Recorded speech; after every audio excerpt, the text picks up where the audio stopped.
Taking Flight by Nyan Sanketsu, Chapter 9, The Sixth Fracture. See, that's the funny thing about the future. To you, it's a game, but to me, filthy wretch, what have you done? I smashed the board! Future. The sixth fracture. Everyone went mad. Raven dove left, Willow went right, Glinda leaped back. Unfortunately, that left Naruto standing squarely in the middle. Hey! The baffled blonde barely had time to raise an arm before Gira was on him.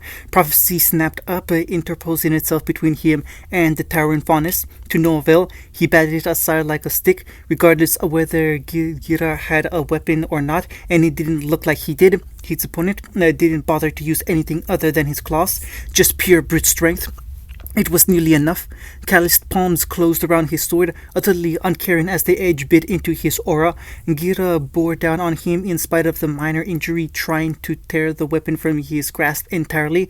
Rather than drop his weapon and retreat like any sane individual, Naruto dug his heel in and braved his blade with both hands. Even then, he found himself bent backwards, spine nearly parallel to the ground. Nothing personal, friend. Golden eyes met blue as he pushed him. But I'm afraid you're going to lose this fight. Naruto twisted. Yeah, about that. Blue eyes shimmered with the faintest hint of red. He never noticed. In a single seamless movement, he took his hand from Prophecy's edge and reached down to his belt, grabbing the thick sheath there. Then he jabbed it in Gira's face, or cracked dully as hardened leather and steel met flesh. A thin line of blood ran down Gira's forehead. The faunus barely batted an eye. Is that all? Naruto's smile was all teeth.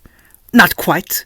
With that, the seemingly silent scabbard produced an ominous click, the telltale sound of dust rounds sliding home into the chamber there. Before his very eyes, the sheath unfolded and began to gain mass. The segments clicked and whirled.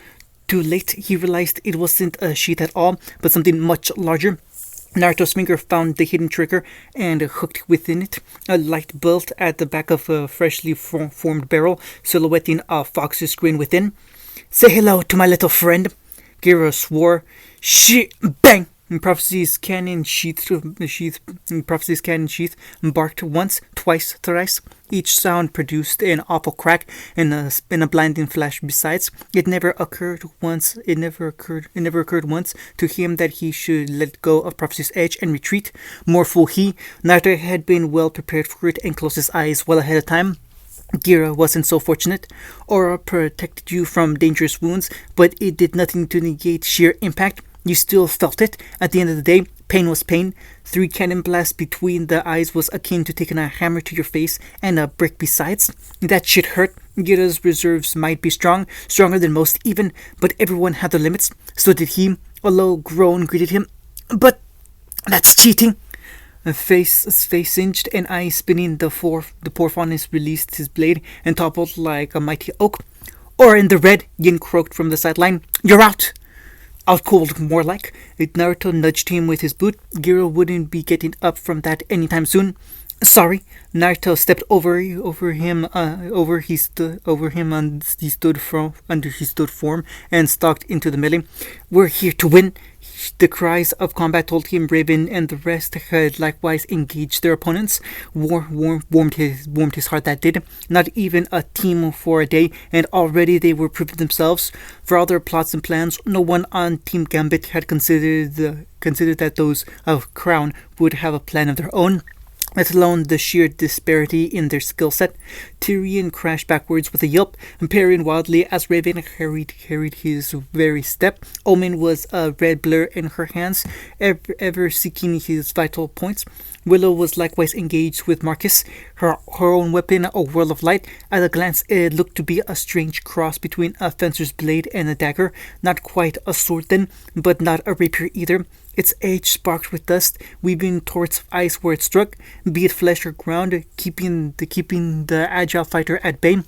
One arm was already a frozen hunk of ice, hanging limp at his side. She needed no help there. But where on earth was Glinda, and why was there so much smoke? A little help here! Callie went stumbling past with both arms flailing, arms scuffed, and face positively peppered by debris. Her weapon was nowhere to be seen. All too easy. Naruto took pity on the poor girl and gave her back a gentle nudge as she swept by. She stumbled as his hand slapped between her shoulders, lost her balance, and crashed down to her knees. A buzzer rang. Yin's hand swept down mercilessly. Out! One step out of the arena. No fair! Her hand slapped at the mat. They ganged up on me. Tough, the instructor sang back. Be aware of your surroundings next time. Glinda flicked her crop once with a smile just shy of smug. All's fair in love and war, dear. Right then, Naruto clasped his sheath and gripped his blade with both hands. No point holding back now. Time to break out the big guns. He reached around it and squeezed the trigger located just below the guard and handle. With a whirring click, the whip sword thickened, its segments lengthened and condensing into something else altogether. What was once a simple sword became something altogether larger. Jets flared just below its new base, threatening to rip it from his grasp entirely. Raven, he barked. Portal! A crimson tear opened before him, and he whipped prophecy through. Her evolved semblance really was absolutely broken when it came to fights like this. Tyrion looked positively startled when he found himself face to face with a rocket-propelled claymore. He tried to duck and sway out of the way. Anything, under any other circumstances, he would have gotten away clean had not Raven seized him by the tail. She turned his lunge into an absorbed jump, one that left him wide open. Prophecy caught him right in the ribs, denting his aura. She released him and he shot away from her at speed to slam into a terribly unprepared Marcus. Both boys went sprawling with a shared shout, tangled up at one another. Willow! She reacted accordingly. Her weapon flicked out and an ebony glyph burst into existence beneath Marcus and Tyrion alike, lifting each from the floor. Glinda soon joined hers and kept them there with her semblance. Much to their great chagrin, there could be no more tempting targets. Naruto pounced, snatching Prophecy up from the floor as he ran. Raven was only a beat behind, grinning from ear to ear. Red and blue blades descended. The last of Team Gambit didn't land out of the ring. They flew, struck the hard light shields, and slid to the floor in a miserable heap. Clocks blared once, sealing their fate. Ladies and gentlemen, we have a winner. Give it up for Team Crown. Polite applause ran through the arena. Naruto preened a little as he spared a glance from the screen detailing their aura meters. Not a single member of Team Crown had gone below the green. Naruto! Missile incoming! We won! Raven flung herself at him with a laugh, shattering his thoughts. He stumbled and caught her as best he could, even as slim arms flung themselves around his neck and her head hit his chest. She buried her face in his coat as her long legs lifted into the air. We won! She nuzzled her head against his shoulder, unable to her children grin. Ha ha! That'll show him. Well, somebody's happy. Raven dithered for a brief moment, perhaps realizing what she'd done in her exuberance. Her eyes swept left, not right. Then she darted in like her namesake, warm lips alighting upon a whiskered cheek. Yin whistled, Crow absolutely gagged from the sidelines. Willow hummed in quiet appreciation. Naruto was of a lesser mind on the matter, blue eyes bold. What? He coughed once with red cheeks. The hell was that for? Making a statement.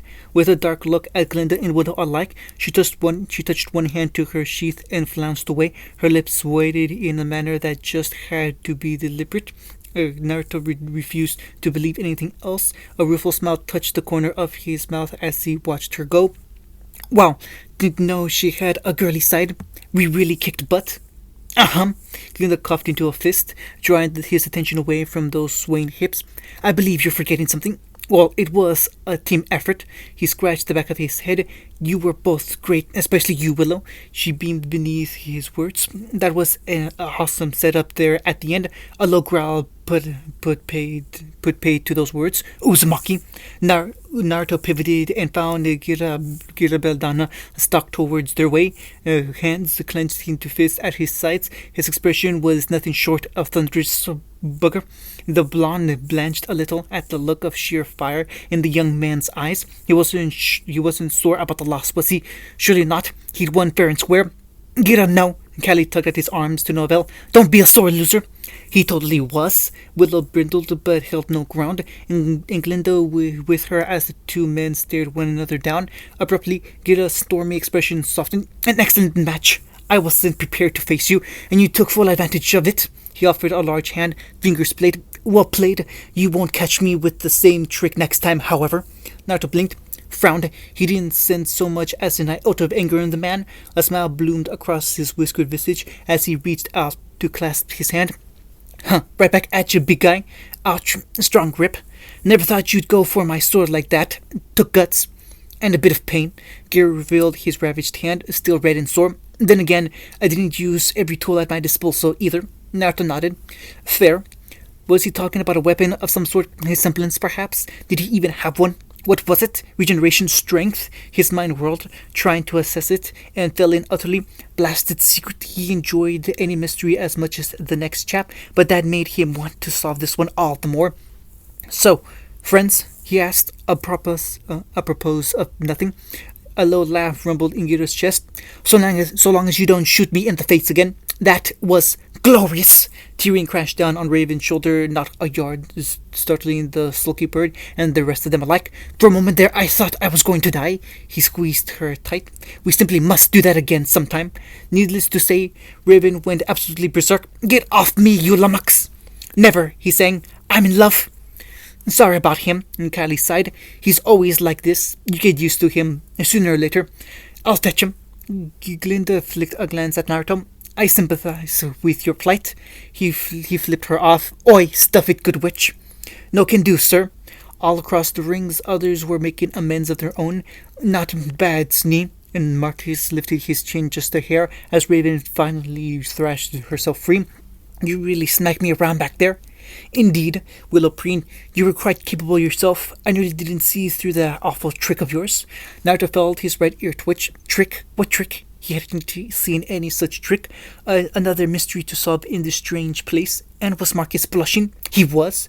Willow wasn't paying a lick of attention to him, but even he could see the admiration in those grey eyes. Nope, not touching that with a 10-foot pole. Thankfully, Raven was quick to save him when she slung an arm around his shoulder. He up and leaned into it. I say we celebrate. Glinda quirked a brow. What did you have in mind? I'm game. Willow flashed the pale gleaming card between her fingers. What say we hit a veil? Raven nearly fell back on her arse. Holy crap, is that thing platinum? How much liam do you have on that? Not bad, runts. Naruto stiffened as a familiar voice fell upon them. Nah, that last move reminded me of an old favorite of mine. Naruto quirked a brow. Which one? This. Quick as a flash, Jin was upon him, grinding her knuckles down against his head. He struggled to no avail. Let me go, you crazy witch! Not a chance. You're so cute like this. I could just eat you up. He growled at her. I'm gonna beat you up if you don't stop doing that. So you can work together after all. Her lips brushed the outer lobe of his ear in a low growl, cutting his rant short. Good. Remember this feeling? Her words chilled him to the bone. Wouldn't want you to die early now, would we? What? Before he could inquire further, she gave him a shove and sent him stumbling towards his fellows. You know what? His fellow blonde quirked a brow and placed her metal fist upon her hips. As a reward for doing so well, you're excused from class for the rest of the day. Naruto's brow shot straight up to his hairline. The rest of the class erupted. What? That's not fair. Can't give them special treatment. Can, am, have. My class, my rules.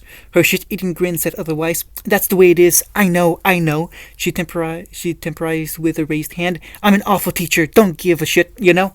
Hey, Naruto's brow furrowed. That's my line. Don't go stealing it. Yin regarded him with a small, sad smile. Tough.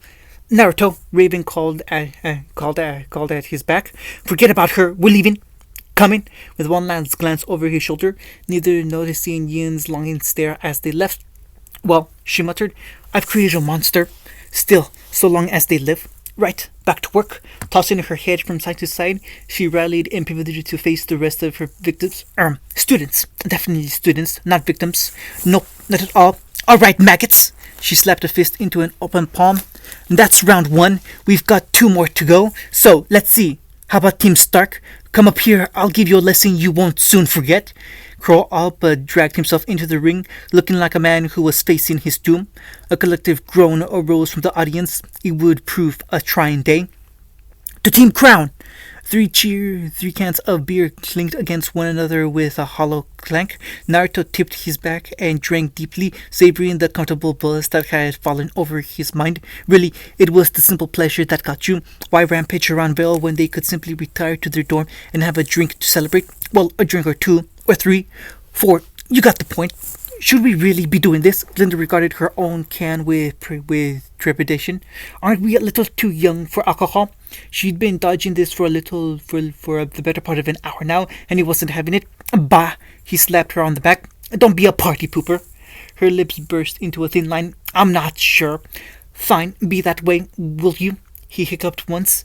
Well, I'm the team leader, aren't I? The ghost of a smile touched those lovely lips, despite the name. Then, as team leader, a swaying finger jabbed her right in the forehead. I order you to enjoy yourself. Dink. Yes, sir. With a put upon sigh, Glinda lifted the can to her lips and indulged herself. That's the way! Raven slammed the fist into the air and nearly fell off his lap for her troubles. Chug, chug, chug! Gods, he'd forgotten how much of a lightweight she could be when she'd had a few... Oh, heavy bird! She really needed to stop squirming against him, that or lose some weight. Not that he'd be telling her that. Many things he might be, but suicidal wasn't one of them. One did not simply insult Raven Branwen and live to tell the tale. Technically, we're all we're all odd enough to drink. Willow swayed back on her cot with a sly smile. This isn't illegal. Glinda tilted her head just so. Still, we're skirting the line. Oh ho! Raven snapped up another can and cracked it open. Not illegal, huh? Seems you're not so prim and proper after all. I've had a glass of wine a time or two in my time. The sneer wrinkled her nose as she drank anew. Vale fare is different from what I know. Why even come here anyway? Raven swayed a little. Thought you posh types liked Atlas more. Willow wilted. If you must know, I was recruited. I'm sensing a story there, Naruto chimed in. Her face closed down completely. Perhaps another time. Definitely a story there, one she didn't seem keen to tell. Far be it from him to press her. For now. Fine, more for me. Raven moved on at once, her fear momentarily forgotten. So long as we're not sauced come morning, it's all good, yeah? Easy for you to say. Crow's weary voice emerged from the leftmost wall. That bitch put us through the ringer after you left. Crow, you've got the room next to us. Wish I didn't, came the muffled reply. You're all too damn loud. Raven thumped the plaster with her fist. Then get your ass over here. We've got plenty. She was still speaking when the door crashed open. Crow all but dove into the room head first. A running tackle took him the rest of the way and soon saw him with a can in his hand. Miraculously, he landed with both legs crossed beneath and still managed not to spill a single drop of his newly acquired drink. Felt like watching a master. That... Ah, sweet ambrosia! He slammed the can to his lips. Come to Papa. Nor was he alone. Someone was behind him, peeking their way inside. That your partner? The young Branwen whipped his mouth with a belch. Yeah, that's Summer. She's all right. Naruto looked over his shoulder and frowned at her. Dark hair, darker than dark, with a white cloak wrapped around her shoulders, nearly concealing her uniform. Something pricked at the back of his brain, and he began to recall words spoken long ago by an old crone. You have silver eyes. The poor girl sputtered and tugged her cowl down over her face to hide them. Is there something wrong with that? No, not really. Naruto shrugged, just making an observation. Bah, who cared for the prophecy of some wise old hag? This from the boy who named his weapon such. A low voice growled in the back of his mind. I swear I'll never understand you mortals. Sage knows you don't make any sense. Naruto's blood ran cold. Raven, did you say something? Who, me? She looked up, an arm slung around Glinda's shoulder. Nope, didn't say shit. Odd. Hello, anyone there? Silence reigned supreme. After a moment, he gave up and shrugged. Must have been the booze. Probably imagined it. He didn't want to consider the alternative. Crow! Summer well cut through his thoughts. Give it back! Baffled, the blonde turned to find his brother in arms dangling Summer's hood over her head. How'd he gotten it off her? He had no idea. Come on, don't hide your face. We're all friends here. Summer lunged at him. Gimme. Not a chance. Come on, don't bully the poor girl, Raven cackled. If you want to get in her pants, say so. Oi! Crow and Summer absolutely squawked. Glinda made a face. Willow toppled backwards with a shriek of laughter, and Naruto found himself joining her. Weird voices aside, if this was to be their life for the next 4 years, well, maybe it wouldn't be so bad after all. Good food, good fights, good friends, and not a worry in the world. How little he knew. I'm home! Yang's hand tightened around the doorknob as she closed it behind her. She pivoted in place with a grin. Welcome home! A soft, almost whispery voice called from the couch. A little girl of 7 years looked up from her storybook. Golden eyes rose to regard light like orbs warily. How was your day, Cinder? Previews. Naruto woke in bed with a start. There was a body sprawled on his left and another on his right. Ah, hell. Why is Crow streaking? Probably drank too much. How was your day, Squirt? As ever, Yang ignored the tightness in her gut when she saw him in the future. When she saw her in the future, Cinder was a monster. But now, good. A quiet voice whispered. Golden eyes regarded her intently. I read a little. Look, I'm not gonna hurt you. I meant that when I took you out of that awful place. Of course, she was wary. She'd only had her for 3 months. Trust wasn't something that could be forged so swiftly, least of all for someone like this. She'd sworn to undercut Salem at every turn, and so she had. Jin had told her all she needed to know, and she'd used that knowledge ruthlessly. Tyrion would never worship her as a goddess. Hazel never lost his sister, Watts. Well, she hadn't been able to find him yet, but she was certain she would in time. Jin was never wrong. He just wasn't where he was meant to be. Yet Mercury would never be born to an abusive father. And Cinder, an awful Cinder Fall, the bane of Remnant, responsible for so much death, so much terror. She wasn't even 10, 7 at a stretch. Hungry? Cinder nodded. Now what do you say? Golden eyes rose to regard hers. Please, she patted her doctor's head. That's a good girl. End of chapter 9.